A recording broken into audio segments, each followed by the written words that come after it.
Alright, so welcome to the greenhouse.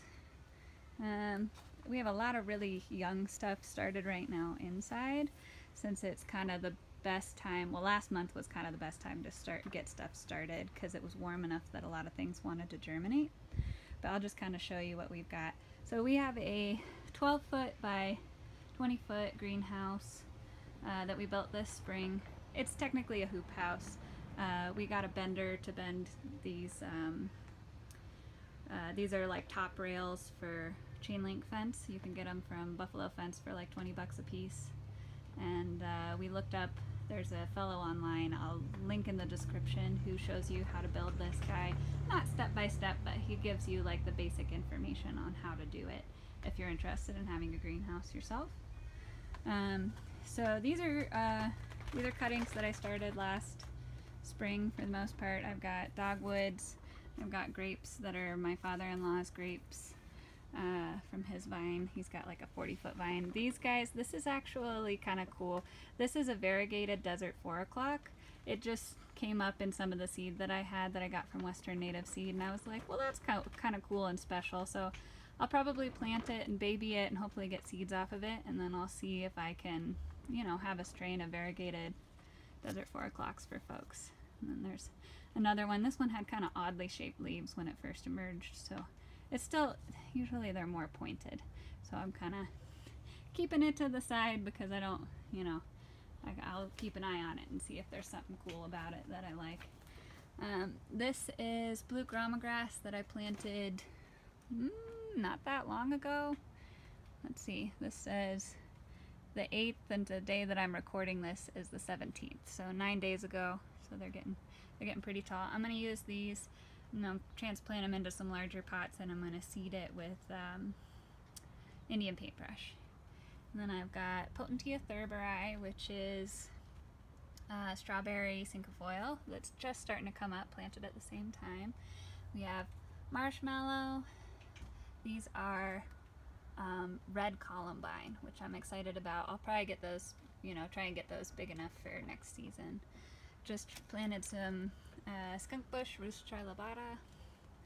These guys are lupins that I'm really pleased with how these guys are coming up. They started coming up like 3 days after I planted them, so they're probably gonna be real healthy. This is a different seed source where they're just starting to come up now, so probably a little less vibrant. Let's see, starting more red columbine. So I have all of these guys on a heating mat. This is a Ready Heat heating mat. And then I have a sensor that I stick into the bottom of the pot. And then it goes to this guy, the thermostat, which is good to keep dry. They're kind of spongy. And then I have it set to 75 degrees. So they're keeping the soil, the heating mats are keeping the soil at 75 degrees, which isn't real difficult right now because it's been so warm. But it's definitely a good idea. I'll usually, when I plant my pots, I'll top them with cinnamon, and that'll kind of keep the fungus down. But for obvious reasons, I've found that if I'm starting seeds in the middle of the summer versus trying to start them in the spring when the air temperature is cold, there is a lot less issue with fungal infections. So I really am trying to get a lot of plants going now that will be ready next year, as opposed to trying to get stuff going in the spring that is from seed or from cuttings.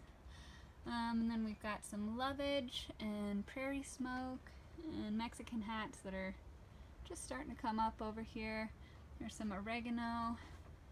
These guys over here are alpine strawberries, a couple different varieties. And these guys are wax currants from my father-in-law's house again. Got some blue flax. I've been kind of picking out the bigger ones and transplanting them into bigger pots. Then native strawberries, more oregano. Let's see here. Yarrow. These guys are lupins I started a little bit earlier from the same seed source that got going real quick. And these guys are kind of cool. I've never grown, this is yucca, I think yucca elata. I think I've heard it called soap tree yucca.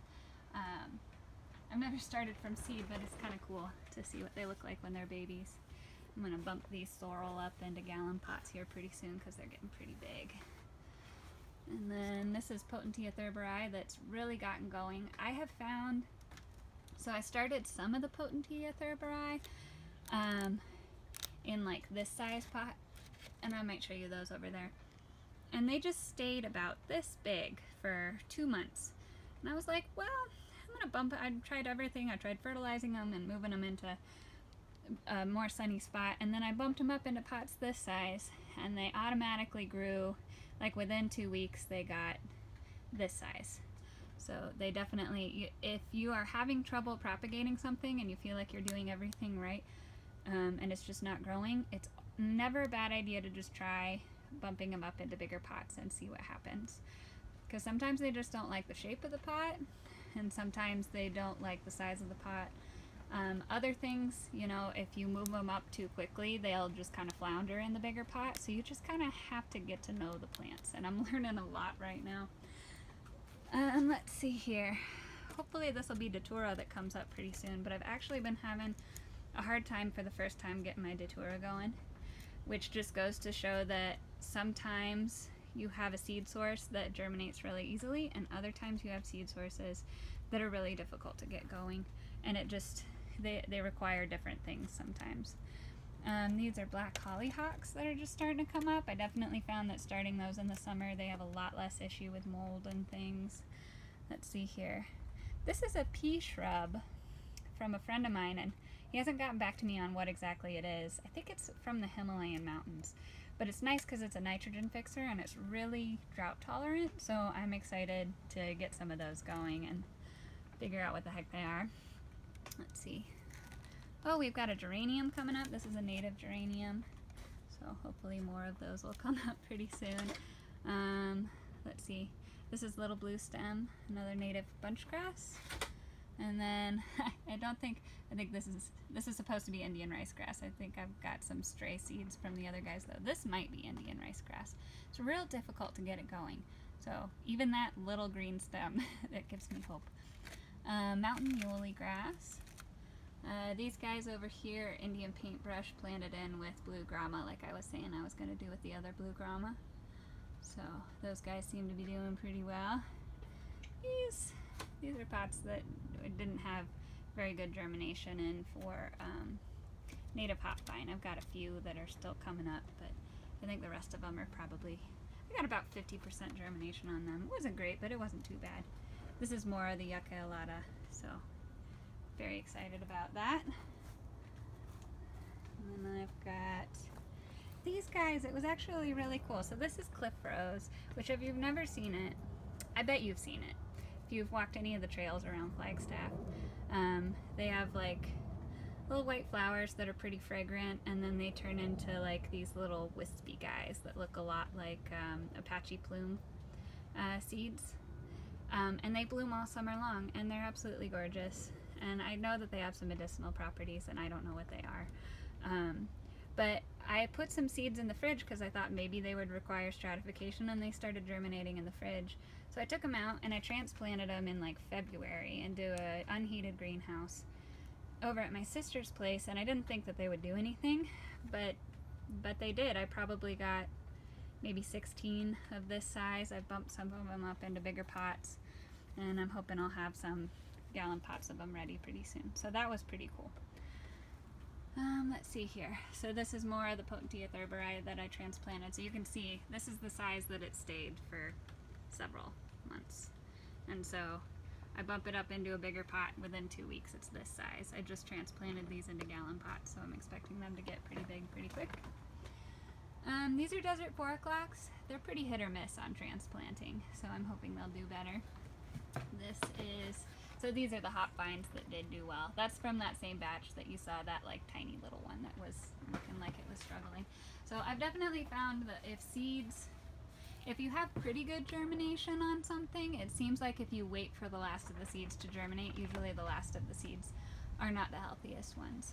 So I try and wait a reasonable amount of time, but if things aren't germinating fantastically well, I kind of feel like those individuals are not quite as hardy as the other ones, or not quite as vivacious. These guys are more geraniums. These are not the native geraniums. I honestly do not know what they are because I planted a few different varieties of geranium that are hardy to this area, and my chickens knocked out all of the labels, so I don't know which ones are which. So they're either white or red or blue, and it's a gamble. And then I've got a few more of the Indian paintbrush that I haven't planted in yet that I'll probably donate to the medicinal garden over at the Museum of Northern Arizona. Here's some more of the Potentia thurberai. I'm growing a lot of that. People really like it. I really like it. This is lavender that I started from seed a little while ago. I did not move it into a place where it got good airflow early, and so it grew like a long, tall, delicate stem up, and then they just tipped over. So I have that problem with several of them where they're just kind of, they're a little tipped over. So I'll probably go ahead and prune that back, and then that'll help get it to kind of bush out and be a little bit more vertical. So it's real important to have air circulation in your greenhouse so that you have like nice sturdy stems, instead of having stems that it's like as soon as you take something out in the real world, it's like, so that's something definitely to keep in mind. So we've got more of the native strawberries that I'm using for propagation, so I'll go ahead and set up some pots like I have here for, these are sparkle strawberries, and I've got those propagating here. They're pretty easy to propagate. You just stick the little ends in the soil and they go. We've got some native elderberry that I did from cuttings. I'm not real pleased with how they do from cuttings, so I'm probably gonna really redouble my efforts in trying to get them to propagate from seed, which I've been informed by Jan Busco that if you get the seed nice and fresh, that you usually get decent germination. I have our personal use basil. These guys are milkweeds, and then I have a couple of elm trees that have been volunteering all over the place, and I know people. I have friends that live out in places where these are the only deciduous tree that you're able to get going. Areas like Doney Park and out behind the peaks where it's just a real harsh environment. And, you know, they're not invasive in those areas. They're invasive here, but it's too hard to grow things in those areas, so I don't mind growing them for those folks. Let's see, we've got lemon balm, more oregano. This is chocolate flower. I'm trying to remember, Lyrata berlanderi, something like that. Oh, maybe I have it written down. Nope, that's a reused tag. So these guys, I was just experimenting with how difficult they are to grow. I'm kind of doing that with a lot of native stuff right now. And they are easy to grow, and they're wonderful. They have like a chocolatey scent to their flower, and they're native and drought tolerant. What more could you ask for? And then I have Monarda fistulosa, so this is a native mint variety, and those are really pretty, and they seem to be pretty easy to grow as well. So I started like 4 of the little guys, and I ended up with a bunch of these that I kind of separated out. Then I've got Ryle's Rose, which is an heirloom, a local heirloom variety of rose that's more drought tolerant than most roses. I've got several of these native grapes. I think I've got more over here somewhere. There's native grapes. More roses. Oh, pinions. Kind of sporadically germinating pinions and ponderosa pine. So, see how those go in the long run. I've never grown them before, but they seem to be germinating pretty well. Let's see here. More lemon balm, more Potentia thurberai, rhubarb, Agastache canna, which is hummingbird mint, I think is what folks call it.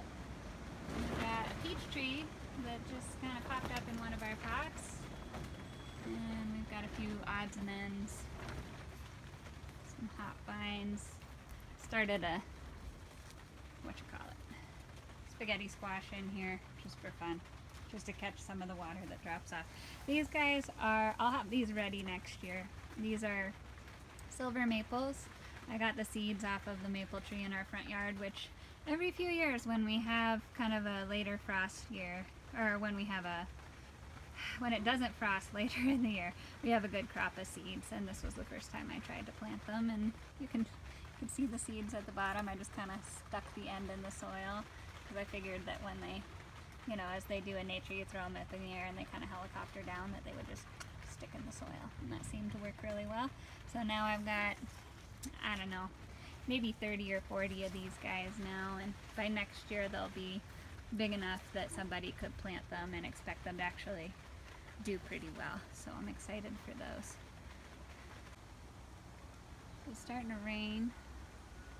It's kind of just my outdoor hodgepodge of stuff just to get stuff hardened off. So I've got some Perry's agave, got catalpa tree, we've got some oak trees, Gamble oak trees.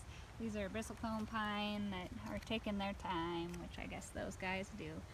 And then we've got thyme, black hollyhocks, just a mix of wildflowers and herbs and things.